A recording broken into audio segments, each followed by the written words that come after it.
Hi everybody, it's Congresswoman McSally here, and we just came from the White House where the President invited us to attend a roundtable on sanctuary cities.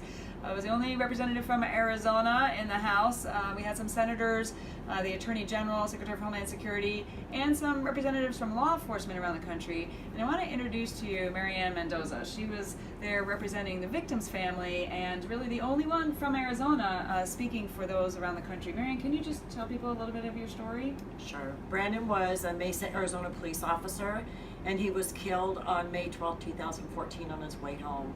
A repeat illegal criminal had driven over 35 miles the wrong way, and before crashing head on into my son that fateful night.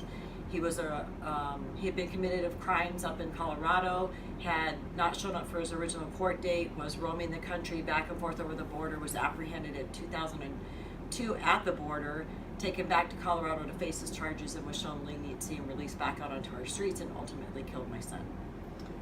It's just heartbreaking. I can't imagine your son, serving and putting his life on the line as a law enforcement, and then having this happen and be killed in this manner.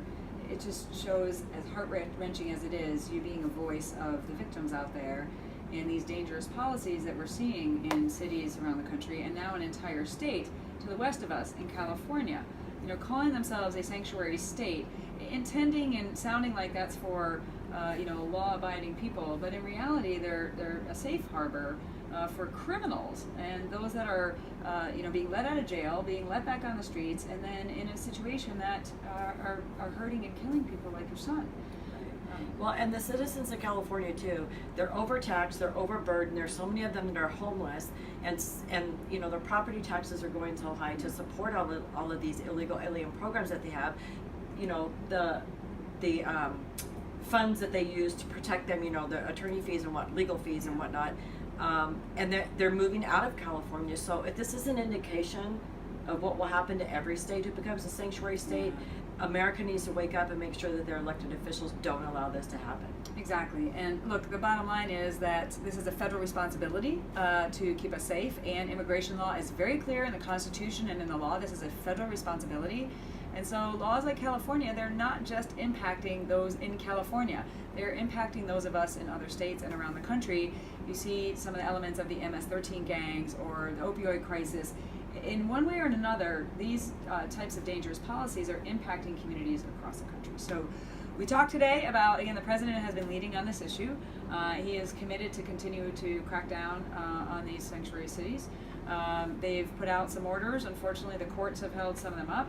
We've actually passed legislation in the House in a bipartisan way in order to crack down and really withhold federal funding from jurisdictions that choose to make these choices, really flying in the face of what's the federal government's responsibility. So just know we're going to keep working on it. I think it was a good discussion. What was your takeaway today from the roundtable? It was a great discussion, and there was a little bit discussed about getting Kate's Law and No Sanctuary for Criminals Act passed in the Senate, and I think that's a really important thing to handle because, I know discussions are going to come back about DACA, and both of those laws deal with the criminal element in our country, and I think there has to be a starting point prior to DACA, to solve this problem. I totally agree. The bill that I've been leaning on, Secure America's Future Act, it includes really strong border security, plus cracking down the Sanctuary Cities bill, Kate's Law, Grant's Law, really all the things that law enforcement has been asking for in order to be able to do their job.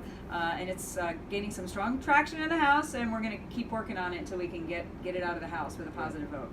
Well, thanks, Marianne. God bless you all. Thank you for your your representation and turning your grief into advocacy so that you can be a voice for others.